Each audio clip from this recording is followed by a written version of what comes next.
నాకున్న ఒకటే ఆయుధం ఏంటంటే I was very professional. Yes. Nobody could say I was unprofessional or do anything or say anything. ఈ అమ్మాయి తప్పు అని ఎక్కడ ఎవరు ఎప్పుడు చెప్పలేరు. అవును. So that was my biggest strong point. Yes yes it. And people were scared of that, including Mohan Babu garu. Okay. అంత పెద్ద హడావడి ఓ రే రా అది ఇది చేసేవాళ్ళు కూడా హీ వాజ్ ఏ అమ్మాయితోనా కరెక్ట్ టైం చెప్పండి రా, తనకేం చెప్పారు నాకు అదే చెప్పండి రా అని చెప్పారు. నువ్వు బాగా గుర్తుపెట్టుకున్నావు మోహన్ బాబు గారు. Oh God, it's nice. Okay. ఇప్పుడు చిరంజీవి గారు, నువ్వు అన్నట్టుగా చిరంజీవి గారు, వెంకటేష్ గారు, నాగార్జున గారు వీళ్ళందరూ కూల్గా ఉంటారు సెట్లోని. దే ఆర్ ఆల్సో వెరీ జావియల్గా ఉండే హీరోలు. అందులో చిరంజీవి గారుతో నువ్వు ముఠామేస్త్రి, స్నేహం కోసం బిగ్గెస్ట్ ప్రాజెక్ట్స్ చేసావు. But you had more hits with Venkatesh garu. Venkatesh. Nagarjuna 1 or 2. Yeah, I did 3 films. President garu Pellam, అల్లరి అల్లుడు. అల్లరి అల్లుడు. 2 films. Two films. Both were hits. Exactly. తర్వాత దానిలో కూడా నువ్వు ఇప్పుడు అల్లరల్లుడు నిన్నే పెళ్ళాడితే చేస్తుంటే అది కూడా మిస్ అయ్యింది. పార్ట్ 2 తీయాలి నీ గురించి. ఎగ్జాక్ట్. ఇప్పుడు అల్లరి అల్లుడులోని naughty girl, very naughty. And నువ్వు బిగినింగ్ లోనే అల్లరి పిల్ల చేసావు, నాటీ గర్ల్, కోడి రామకృష్ణ గారితో. తర్వాత ఆ కైండ్ ఆఫ్ క్యారెక్టర్స్ నువ్వు చేసావు, వెరీ నాటీ మిస్చువస్ క్యారెక్టర్స్. ఓ పక్కనేమో హైలీ సెంటిమెంటల్ క్యారెక్టర్స్ చేసావు. ఈ రెండిట్లో నీకు ఏది కంఫర్టబుల్ గా అనిపించేది? అల్లరా? యా, లోపల ఉన్న అల్లరితనం అంతా బయటపడింది అప్పుడే.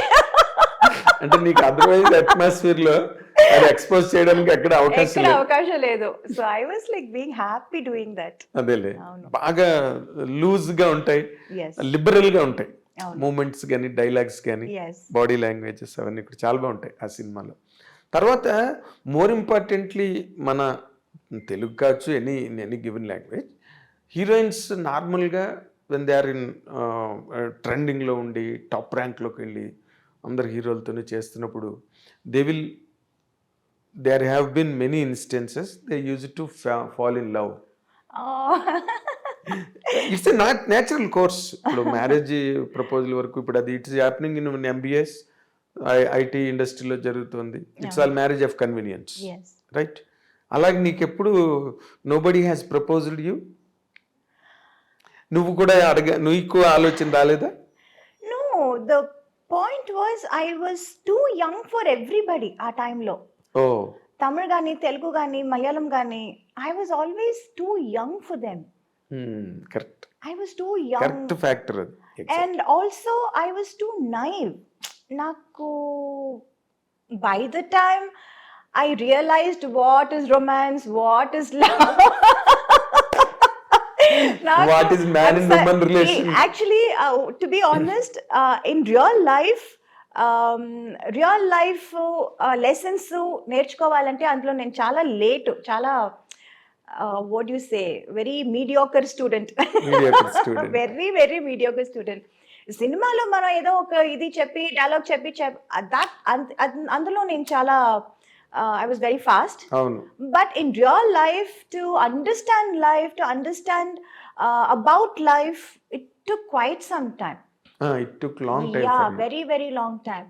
Exactly. And na lifestyle kuda ante untindi. It was all constantly only movies, movie after movies. Ee language kakapothe aa language, adi kakapothe inko language. It was constantly only that, shuttling between only movies, studios, units, characters. So that I had no opportunity to think anything outside also.